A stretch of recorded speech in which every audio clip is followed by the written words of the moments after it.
Hello and welcome to another video review. This is Jedi Knight Dark Forces 2 for PC. This is a first-person shooter developed and published by LucasArts back in 1997, and it is the direct sequel to the original Dark Forces, which, if you've seen my review of that, which was one of my very early reviews, and it kind of sucked, but I really liked that game a lot. And so when I found out there was a sequel, I was absolutely pumped.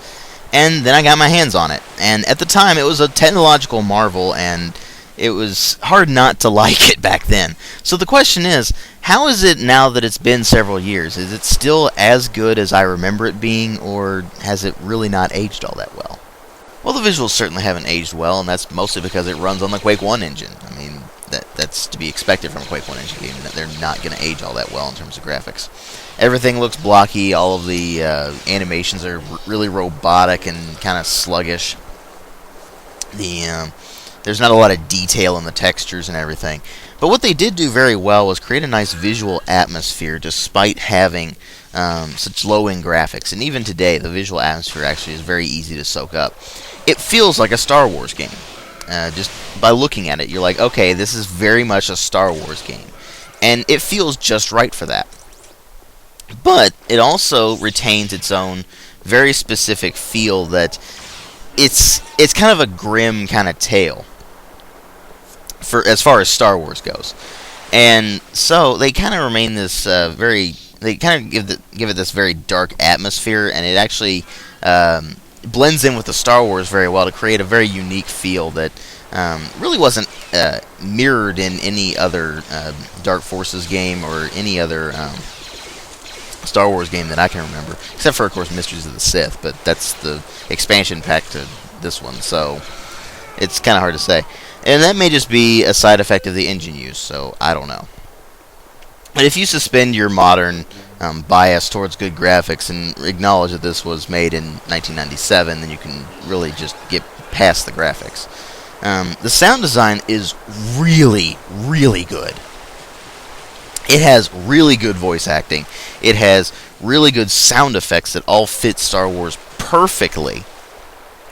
It has the classic Star Wars music to it, and I mean, that does get kind of overused with Star Wars, but you kind of expect it, and it's fine. Nobody really cares if Star Wars games have Star Wars music. In fact, they kind of want them to. I mean, when Knights of the Old Republic came out, for instance, people were kind of annoyed with it because it didn't have the John Williams score. So that kind of goes to show you what it was. But it was weird back in the day because people were saying, oh, it's using the John Williams score again. Oh, it's being overused. But back then there were a lot of Star Wars games being made, so we were getting a little bit more inundated with them. Still, overall, sound design is phenomenal.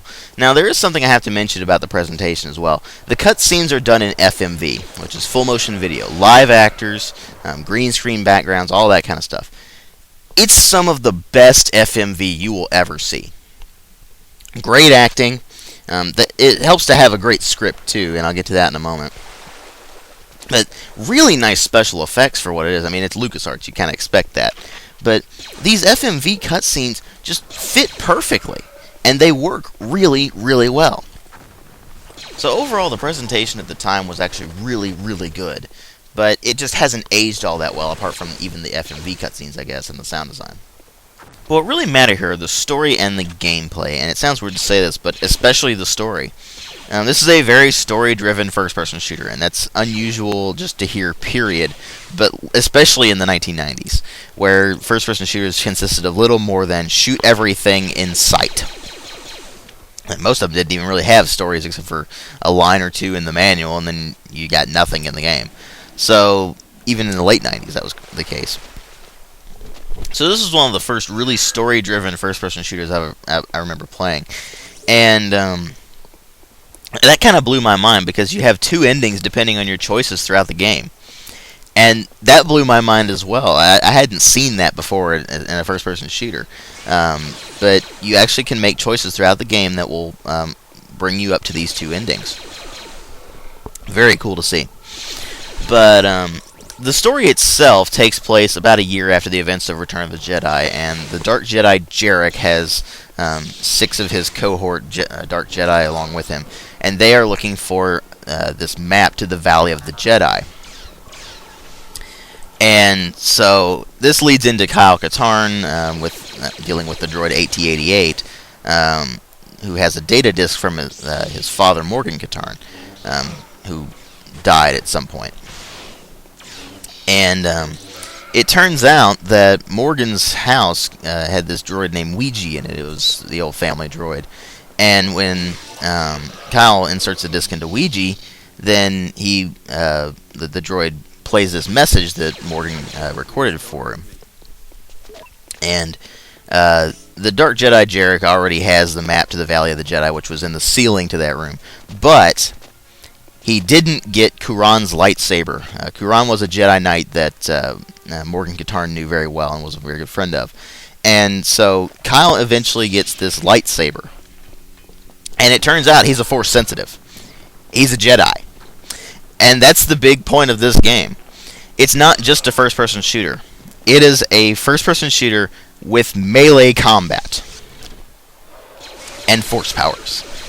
And this kind of blew my mind back then, because I had never really seen it before. Now, to talk about this, you have to talk about just in general what a first-person shooter was back in the 90s. You jumped around, you blew stuff up with a variety of guns, and it was fun. Jedi Knight does this. You do get a large variety of weapons to use. You get your standard stuff like the Stormtrooper blaster rifle. Kyle's, of course, Briar blaster pistol. You get thermal detonators. You get the concussion rifle. Pretty much everything that was in the original Dark Forces returns, except for the assault cannon. You don't get that anymore. But you do get a new weapon, in particular, I think it's called the Rail Driver, but I'm not exactly sure on that. I can't remember its name off the top of my head. I just know what it does. It shoots charges that stick to things and explode. Very satisfying. But all of the weapons have their own uses. They're all very fun to use. You do get power-ups as you go through the game. You'll get stuff like rapid fire. You'll get infinite energy, better armor, stuff like that. You have a shield bar and you have a health bar, and these are replenished by getting shield packs and health packs respectively. You will eventually find that you need keys that you'll need to open doors, and to do that you may have to go around and maybe do a jumping puzzle or two, and nothing too crazy. There's a few puzzles throughout the game. None of them are particularly difficult per se. They just take a little bit of patience to pull off sometimes. It's kind of interesting, too, because this is a 3D game, and it was an early 3D game, but movement is smooth as silk. And it kind of blows your mind, because you think modern-day games, and their movement is really smooth, and in a lot of cases, and in some cases they're not. But this game has really great movement. It all feels very nice. You can go into first or third person mode depending on what your preference is. Maybe you're trying to do a jumping puzzle and you want to do third person. That makes things easier for you. Well, you can do that. And in fact, whenever you switch to your lightsaber, it defaults to third person view. It is easier to fight in third person with a lightsaber. It's just that's the way it is. But it's interesting when you fight with the lightsaber. It will chop limbs off. And that's actually kind of cool to see when you sit there and you chop your first stormtrooper's arm off, and he's just like, ah! The arm goes flying. You're like, sweet! And it's just satisfying to do stuff like that. It's also satisfying to use the Force powers. You have 4 neutral powers: jump, push, pull, and sight. Sight allows you to see things that are hidden, but it bathes the screen in this very blue color, and it kind of hurts your eyes after a while if you're looking at it for too long. Push and pull do pretty much exactly what you think they do. Pull is fun because you can actually pull weapons out of enemies' hands, and they'll just run around like idiots because they don't really know what to do. That's an AI problem, but that was pretty common back in the day. The AI wasn't good in those games back then, so you can't really blame them for that.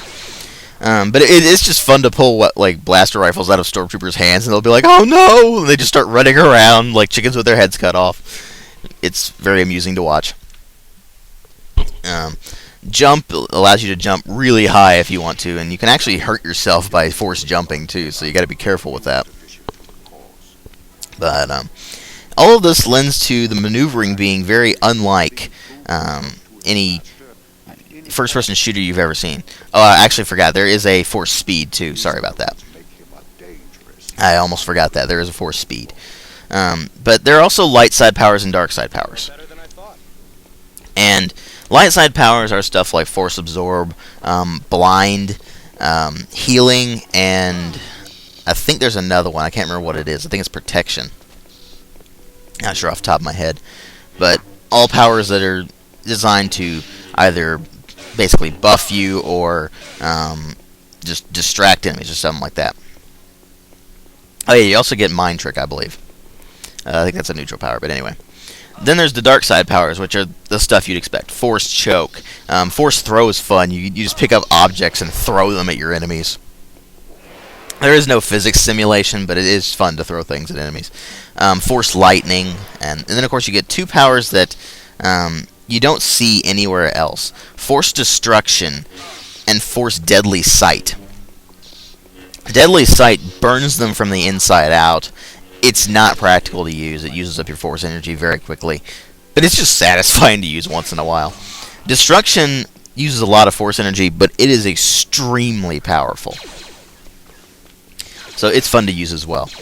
But the thing is, if you choose enough of a dark side power or light side power, you get up to 4 levels of those each power. They are upgraded by using stars that you earn by doing different things throughout the level. And by the end of the game, you'll probably have enough stars to actually get all of the powers that you'll need. But you actually can choose either side. And depending on your actions throughout the game, depending on your alignment, because if you kill civilians, then you actually get negative alignment that leads you to the dark side. If you don't, then, and you just kill the enemies that attack you, then you go towards the light side. This actually determines the ending to the game.